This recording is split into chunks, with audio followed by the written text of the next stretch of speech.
Let's start a demo of provisioning and utilizing Azure Virtual Machine. So I'm going into my Azure portal, and here I can, of course, find the virtual machine by either typing something or clicking from the recent services, right? So I'm opening up a virtual machine here. I'm going to create one. I just go here and click on the Create button, and you have multiple options. Sometimes you can have create a virtual machines with preset configuration. Sometimes you can have more related solutions. But essentially, the fundamental, the most basic one is still the Azure machine, where you will just create one machine and one only. Here we have the familiar subscription, and I'm going to pick up a resource group which organize different resources together. We have to give it a name. I'm going to call it say for sample.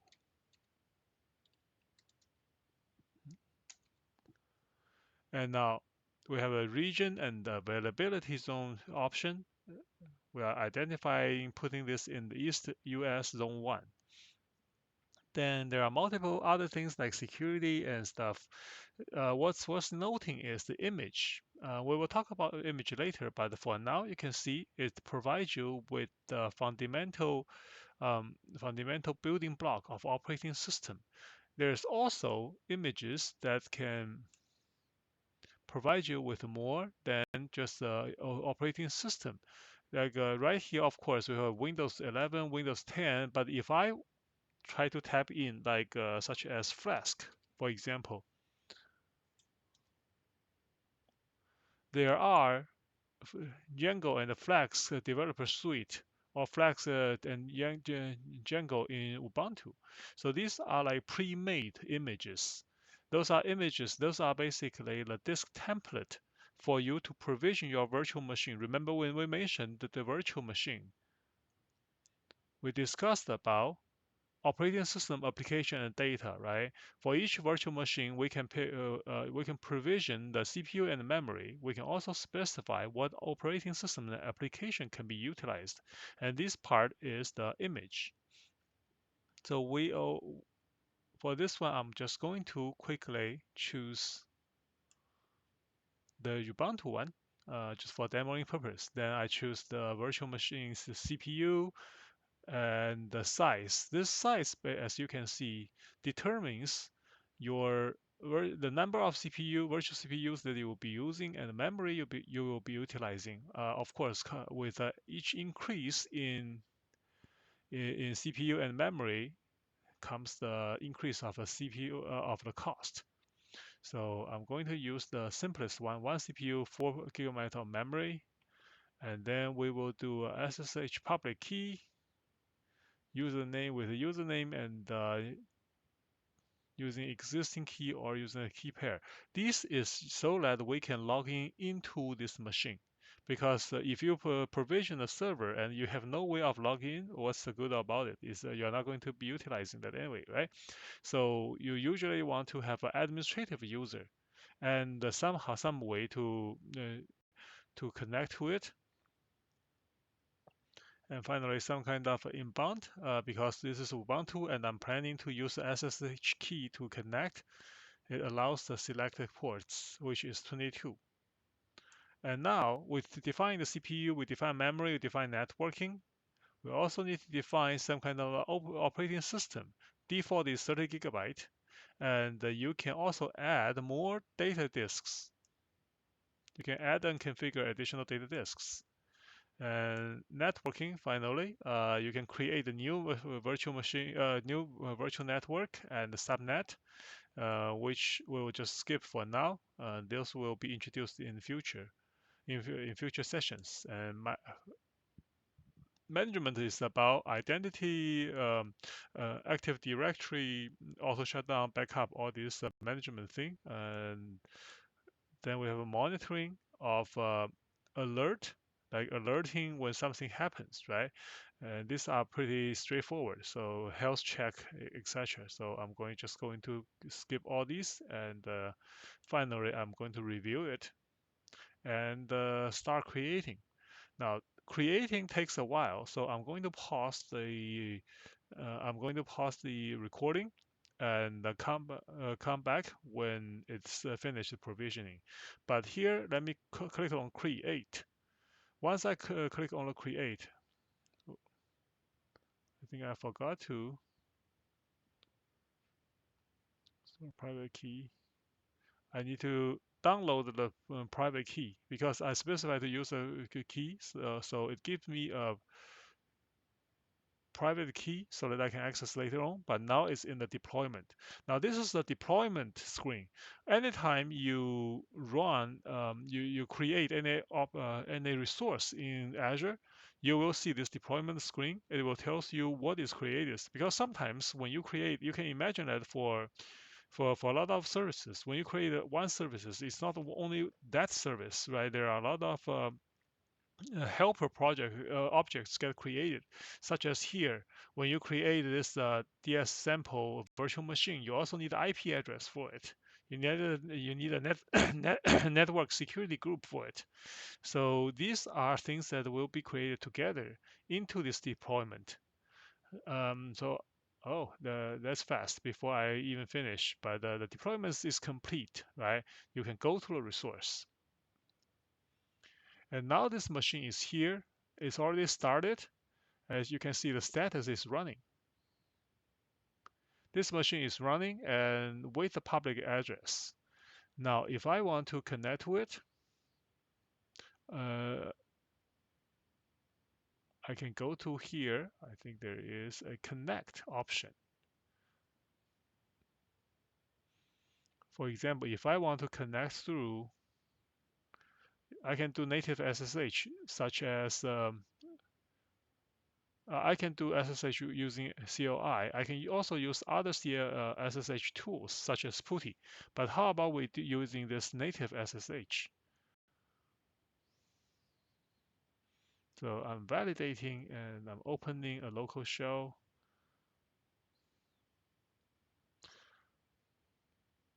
It's validating. Okay, it's configured. So right now this machine is readily available for me to connect to it. I just need to open up a local shell, which is a command prompt. I'm going to move this command prompt outside, not to block this window. And what it's asking me to do is to execute this one. And what it says is provide the path to the SSH file on my local machine. So I'm going to stop the recording and bring up the document, the file explorer, and get the link to the private key I just received. Okay, so I figured out the path to my private key file, and Azure gives me this SSH command, how to connect to this virtual machine. So I'm going to copy that, and I'm going to bring up that command. So if I click right here and I connect, now I'm logged in. Before that, because the first time I run it, apparently you can see I ran it multiple times already. The first time you run it, it may ask you to verify that you want to connect and using that private key. So in that case, just type in yes. So here I have everything. There's nothing. And what's the current the directory. So you can see I'm actually connecting to a Linux machine from my Windows machine right now, right? ls and the pwd are both Linux Ubuntu commands, and the machine name is DS684-sample. This is where how I can get it, and clearly I can also run more. I can do wget, I can do setup, I can get apt-get, run a lot of a lot of Linux services to install and run application here. So I'm exiting out. Now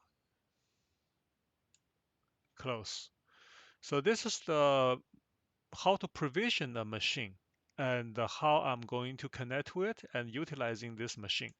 With that, as you can see, there are multiple buttons here that you can be utilizing. Of course, for any machine, once you provision, you may want to restart it and you want to stop it, right? And eventually, after you finish utilizing this machine, you may want to delete it. So here, I'm going to just click the button, stop, and show you what it is. I'm stopping this virtual machine, and you can see the status becomes deallocating. And I'm going to wait until it becomes fully stopped. So now, after a while, after probably like 10 seconds, the machine is stopped, and I can start it so that it become active again and can run applications again. I can also delete it. If I do not need this machine anymore, I can delete it, right? While this is in stopped situation, you can see that it still have all the disks, all the CPUs aligned. Um, the data is still stored in the CPU in the disk. Um, Azure will take back the CPU and memory it used. If I want to start again, Azure will provision the same CPU and memory. But if I have a data disk, the data on the disk will be preserved somewhere so that when the machine comes, when I start the machine, Azure will provision the same CPU and memory. When I say same, I mean same amount of CPU and memory, may not necessarily the same CPU chips or memory stick, but the Azure will provide with any qualified CPU and memory of the same amount, and associate that with the existing hard disk. It's just like when you run your laptop, you shut down your CPU and memory. Once when you shut down your laptop, your CPU and memory are not utilized anymore, but your hard disk, is still there, still saving the same data. So next time you turn on your laptop, it will get back to its state. You still have the same configuration and the same files as you had before. Similarly here, once we stop a virtual machine, the virtual machine CPU and memory is deallocated and was recycled by the cloud provider, by Microsoft. But Microsoft will save the hard disk of this virtual machine there, so that the next time when you start, the CPU and memory, the new CPU and memory will read data from the hard disk and make sure your data are not lost. Now, let's stop. But what if I don't need it anymore? Then I will just do a click on delete and delete the machine. And there are a whole bunch of, because delete the machine, once you delete the machine, the hard disk, not only the CPU and memory are gone, your hard disk is also gone. So that's why Azure pays extra attention and asks you to explicitly click here. I have read and understand that this virtual machine, as well as any associated resources, will be deleted, and associated resource, including this OS disk, right? And when we do stop, this never happened, because by default the disk is still will be there when you stop a machine, and when you restart, the disk can be utilized. But now that I'm deleting that, Azure want me to confirm that the OS disk or any data disk I provisioned will be recycled, will be removed, and the data on top of that is no longer available. Anything I done will be removed, which is what I want. I want to delete the machine so that to recycle this disk and save the money, right? So this is currently deleting and successfully deleted. And when I click on, I think I need to go to virtual machine again. You can see that this machine is no longer, the machine I provisioned is no longer showing up. I just want to know that sometimes, as you can see, after I delete the machine, it's no longer showing up here. However, this is not always the case. Sometimes there is a lag between the time you delete the machine and it tells you the resources taken back, that's when you get this notification, and this virtual machine actually disappear from here. So you may have already get this notification that your virtual machine is deleted. That machine may still showing up here as active or running. So this is normal.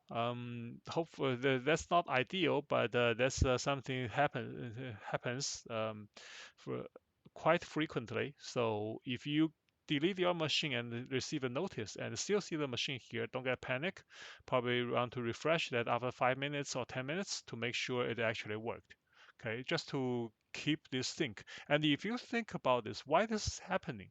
Because the virtual machine that you just decommissioned is a compute node in the data center, right?